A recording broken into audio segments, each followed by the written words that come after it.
Hello everyone, I hope you're all well and keeping safe.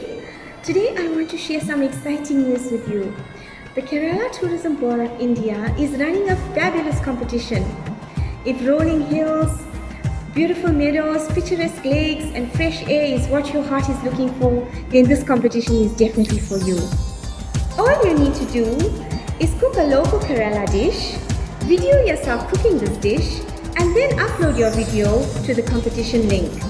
You can register for this competition at www.keralatourism.org. Now for the exciting part.